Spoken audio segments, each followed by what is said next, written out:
I've always been fascinated by spirituality, even as a child, but it wasn't something I fully believed in until my life pushed me into an experience I couldn't ignore. At 18, I faced a spiritual attack that changed everything. Someone tried to sever my creativity by splitting my astral body.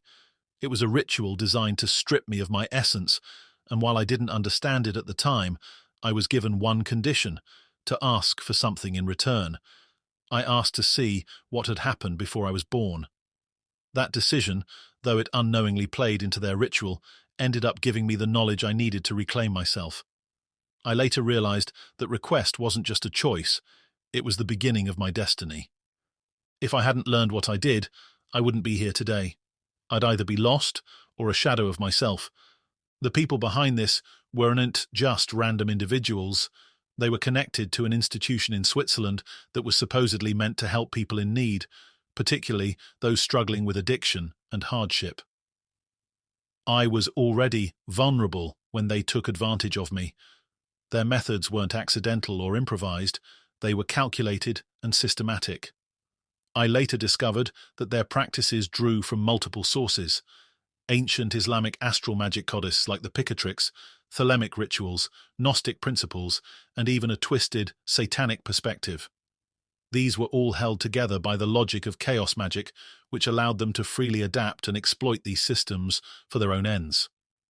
Practitioners of chaos magic can adopt, discard, and reshape belief systems to suit their desires, granting them the ability to manipulate reality through sheer will and intention. While this concept can be liberating for individuals seeking spiritual freedom, in the hands of those with corrupt worldviews, it becomes a weapon.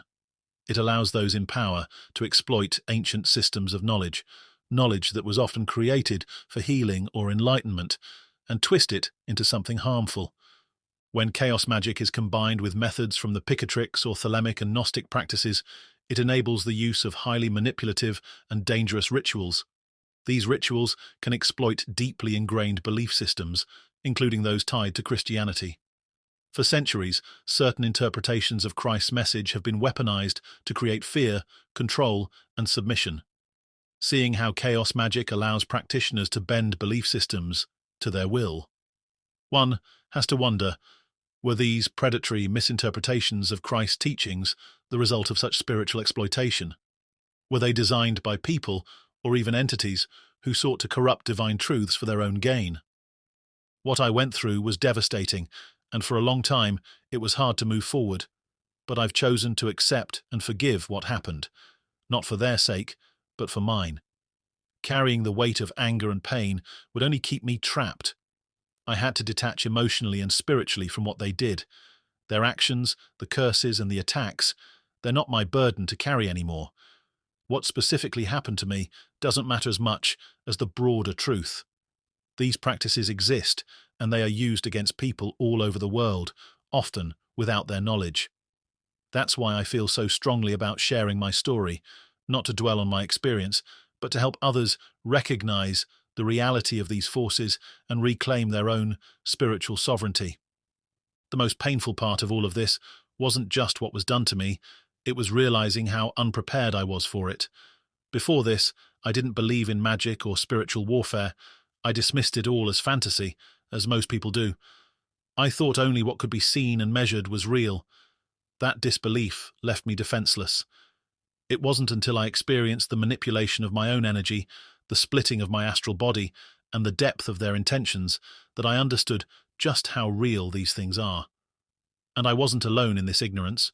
Most people are never taught how to protect themselves spiritually, leaving them vulnerable to forces they don't even realize exist. Society has conditioned us to dismiss spirituality, magic, and metaphysical practices as superstition or delusion. This conditioning isn't accidental. It benefits those in power, both seen and unseen, to keep the masses unaware of their spiritual potential. People who are disconnected from their own power are easier to control. The belief systems we're handed from birth, whether through religion, science, or culture, are designed to make us dismiss anything outside the physical world. And because of that, people fall victim to spiritual manipulation every day, just as I did. Imagine if we were taught differently. Imagine if children were educated about their energy, their spiritual essence, and how to protect it. Imagine if the manipulation of astral bodies, energy fields, and spiritual sovereignty was common knowledge. How many lives could be saved from the harm of those who abuse these practices? How many people would step into their power and refuse to be controlled? For example, astral projection is often dismissed as a fantasy, but it's a real and powerful practice. It allows individuals to explore other dimensions and connect with higher planes of existence. But without proper awareness or training, an unprotected astral body can be manipulated, bound, or split, leaving someone spiritually fractured. That's exactly what happened to me, and it could happen to anyone who isn't educated about these realities. This is why I feel so strongly about breaking the societal delusion around magic and spirituality. It's not about convincing people to believe in something, it's about empowering them to protect themselves and reclaim their sovereignty. Magic isn't inherently good or evil, it's neutral. It's a force that can be used for creation or destruction, healing or harm. And like any force, it can only be understood and wielded by those who are aware of its existence. What happened to me has shaped who I am today. It gave me a perspective I never would have had otherwise. And while I wouldn't wish my experience on anyone, I've found meaning in it. It's become my mission to educate others about the true nature of this realm and its unseen dimensions. To show people that these things aren't crazy or delusional, they're real. And the reason society dismisses them is because ignorance benefits those who wish to control and manipulate. I'm sharing my story not to dwell on the past, but to inspire others to take back their power. If you've ever felt like there's more to reality than what we're taught, you're not alone. If you've ever dismissed your instincts or doubted your experiences because they didn't fit into what society says is real, now is the time to reconsider. The spiritual realm is vast, multidimensional, and as real as the ground we walk on. Understanding it isn't just empowering, it's necessary. What happened to me wasn't fair, and it wasn't right, but I've chosen to let go of the pain and move forward. My focus now is on spreading awareness, breaking the cycle of ignorance, and helping others reclaim their spiritual sovereignty.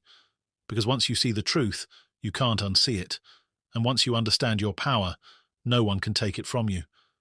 I thank you for listening and wish you peace.